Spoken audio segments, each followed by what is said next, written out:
Good morning, class 11th. Welcome back.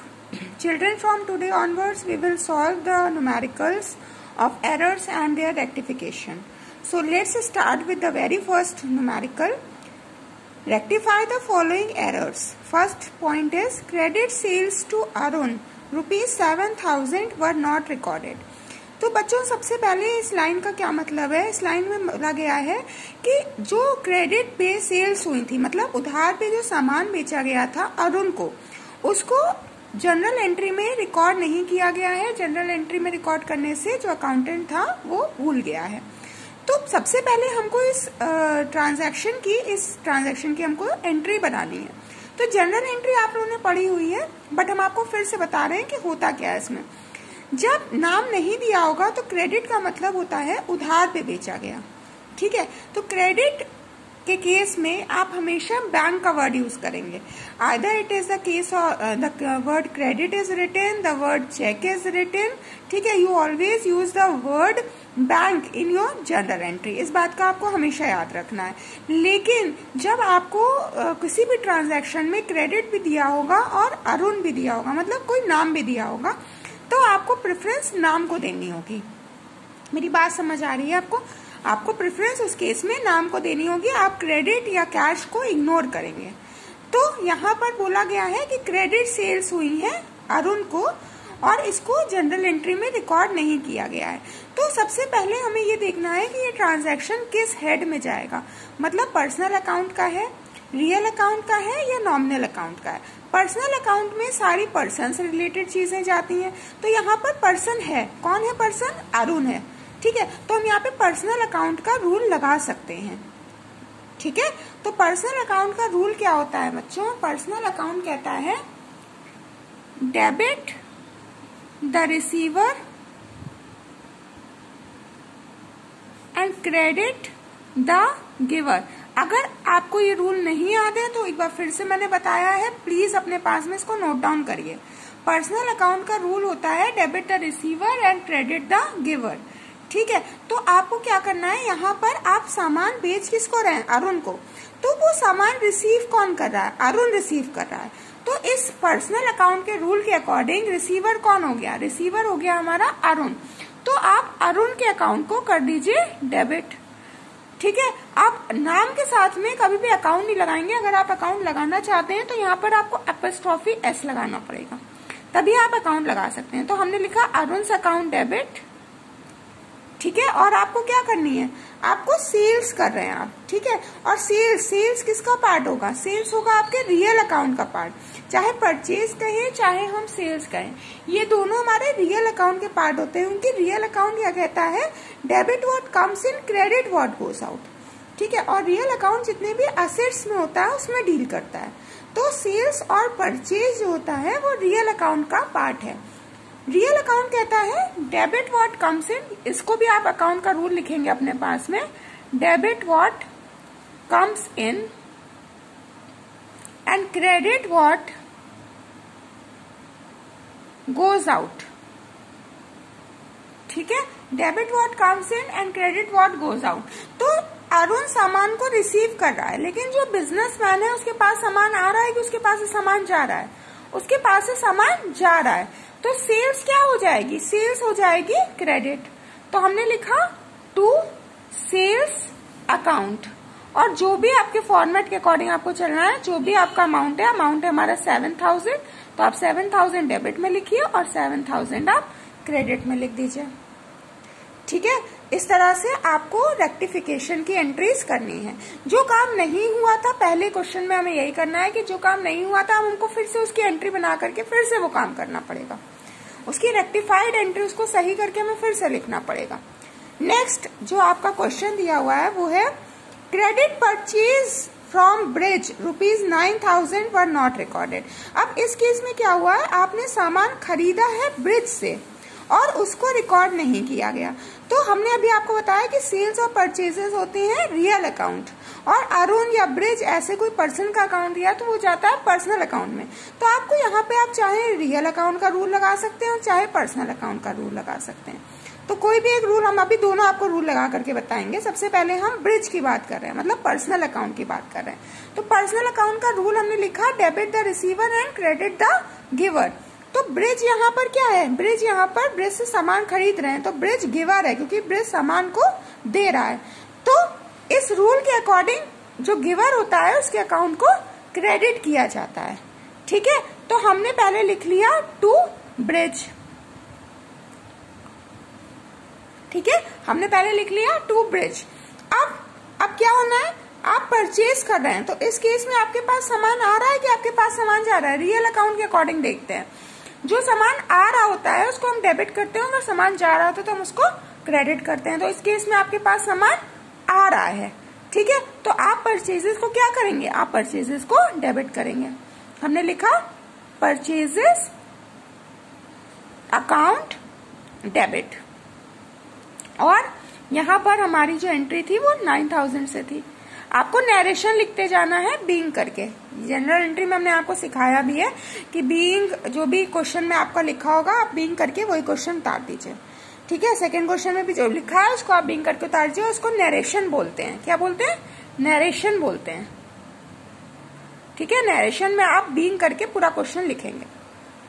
ठीक, चलिए third point की तरफ बढ़ते हैं। थर्ड पॉइंट कह रहा है goods returned to Charu ₹4000 were not recorded. Goods, अब इस बात को समझना है अच्छे से। गुड्स रिटर्न्ड टू चारू, ठीक है, चारू को गुड्स रिटर्न करे गए हैं। अब चारू यहाँ पर क्या है, चारू को हम मान लेते हैं कि आप जो चारू थी वो जो है सेलर थी। ठीक है, सेलर थी। तो अगर हम इसको कस्टमर के पॉइंट ऑफ व्यू से देखें तो ये क्या हो रहा है, ये परचेज रिटर्न हो रहा है। और अगर हम कहें कि गुड्स, अब देखिए फोर्थ पॉइंट में देखिए, गुड्स रिटर्न फ्रॉम दीपिका। ठीक है, तो यहाँ पर क्या हो रहा है, यहाँ पर ये कस्टमर के पॉइंट ऑफ व्यू से हो रहा है। तो आपको क्वेश्चन में सबसे पहले ये ध्यान रखना है कि एक हिंट भी है आपके लिए। अगर टू लिखा होगा आपके क्वेश्चन में, ठीक है, अगर टू लिखा होगा तो आप उसको परचेज रिटर्न मानेंगे, और अगर फ्रॉम लिखा होगा तो आप उसको सेल्स रिटर्न मानेंगे। कोई कंफ्यूजन की जरूरत ही नहीं है यहाँ पर। अगर टू लिखा हो तो उसको आप परचेज रिटर्न मान लीजिए, अगर फ्रॉम लिखा हो तो आप उसको सेल्स रिटर्न मान लीजिए।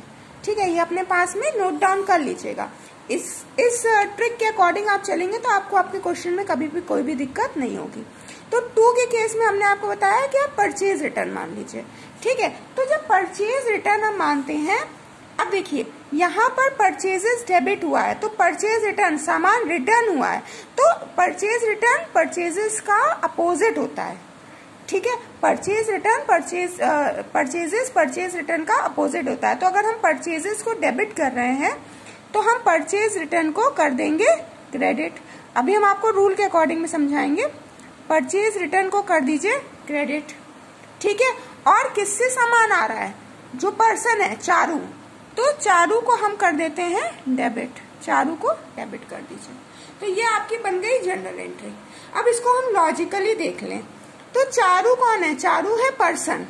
ठीक है, चारू है पर्सन, और हम पर्सनल रूल का अकाउंट लगाएं तो डेबिट द रिसीवर और क्रेडिट द गिवर। अगर चारू सामान को रिटर्न करेगी तो उसके पास में वापस से क्या आएंगे, वापस से पैसे आ जाएंगे। ठीक है, वापस उसके पास पैसे आ जाएंगे, इसलिए हम उसके अकाउंट को डेबिट कर रहे हैं। आ रही है बात समझ में। और परचेज रिटर्न का मतलब है कि आपके पास में क्या हो रहा है, आपको वो सामान वापस कर रही है। तो सामान तो आप दे चुके हैं, तो वो हमने आपको रूल बताया कि जो परचेजेस होता है उसका अपोजिट होता है परचेज रिटर्न, इसलिए हमने यहाँ पे परचेज रिटर्न के अकाउंट को क्रेडिट कर दिया है। ठीक, नेक्स्ट एंट्री हम देखते हैं। नेक्स्ट एंट्री कह रही है goods return from Deepika ₹1000 were not recorded. तो यहाँ पर हमने आपको बताया कि जब फ्रॉम होगा तो आप सेल्स रिटर्न मानेंगे। अब फिर से देखते हैं, सेल्स क्या होता था, सेल्स क्रेडिट हो रहा है, तो सेल्स रिटर्न जैसे परचेज का अपोजिट होता है, परचेज अगर डेबिट हो रहा है तो उसका अपोजिट आप परचेज रिटर्न को क्रेडिट करेंगे। सिमिलरली अगर सेल्स क्रेडिट हो रहा है तो सेल्स रिटर्न को आप डेबिट करेंगे। तो हमने करा सेल्स रिटर्न अकाउंट डेबिट। ठीक है, और इसके ऑल्टरनेटिव हमारे पास में नाम क्या दिया हुआ है, टू दीपिका, तो हमने यहाँ पर लिखा टू दीपिका। जो अमाउंट दिया था उस अमाउंट से हम एंट्री कर लेंगे 1000। ओके चिल्ड्रन, तो चलिए बच्चों एक बार फिर से जल्दी से इस क्वेश्चन को हम लोग रिवाइज करते हैं। हमने आपको आज 2 रूल सिखाए हैं। एक, अगर आपने जनरल एंट्री मिस कर दिया है तो एक रूल होता है रियल अकाउंट, ठीक है। बेसिकली 3 अकाउंट्स होते हैं, एक रियल, एक नॉमिनल और एक पर्सनल। तो हमने आपको ये पर्सनल अकाउंट का रूल बताया, इसको अपने पास में नोट डाउन कर लीजिएगा अगर आपको नहीं पता है तो। पर्सनल अकाउंट का रूल होता है डेबिट द रिसीवर और क्रेडिट द गिवर। और एक रूल हमने आपको बताया रियल अकाउंट का। रियल अकाउंट का रूल होता है debit what comes in and credit what goes out. Personal account person से रिलेटेड चीजों में डील करता है और रियल अकाउंट जितनी भी असेट्स से रिलेटेड चीजें होती हैं उनमें डील करता है, ठीक है। इतनी बात आपको समझ में आ गई। अब यहाँ पर हमारा क्वेश्चन दिया था, जब भी आपको क्वेश्चन दिया होगा कि नॉट रिकॉर्डेड, तो जैसे आप जनरल एंट्री करते थे आपको बिल्कुल सीधी सीधी ऐसे ही जनरल एंट्री करनी है। सबसे पहला ट्रांजेक्शन दिया था credit sales to Arun ₹7,000 were not recorded, ठीक है। क्रेडिट सेल्स करी गई है तो हमने आपको बताया कि अगर क्रेडिट वर्ड दिया होगा तो आप बैंक का क्रेडिट दिया हो या आपको चेक दिया हो, आप उस केस में हमेशा बैंक वर्ड का यूज करेंगे, ठीक है।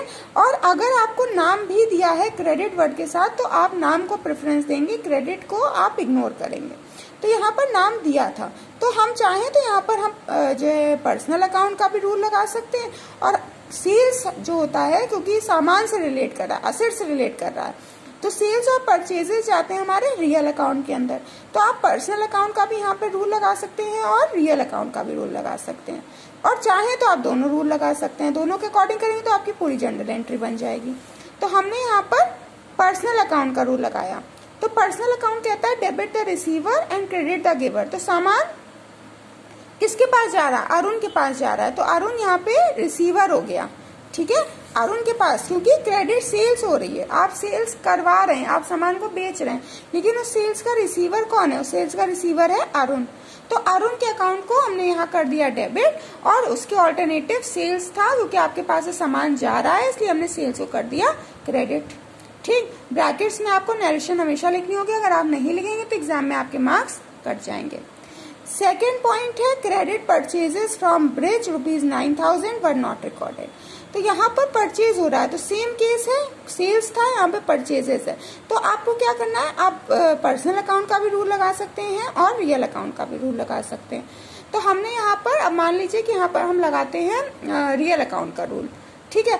तो आपसे यहाँ कहा गया है कि आपने सामान खरीदा, तो सामान आपके पास में आ रहा है ना। रियल अकाउंट का रूल देखें तो debit what comes in, purchase कर रहे हैं आप, तो परचेज करने में सामान आपके पास आएगा ही, तो परचेज अकाउंट आपका डेबिट हो गया और उसके ऑल्टरनेटिव आपके पास में जो पर्सन बचा है वो ब्रिज बचा है और ब्रिज का अकाउंट क्रेडिट हो गया।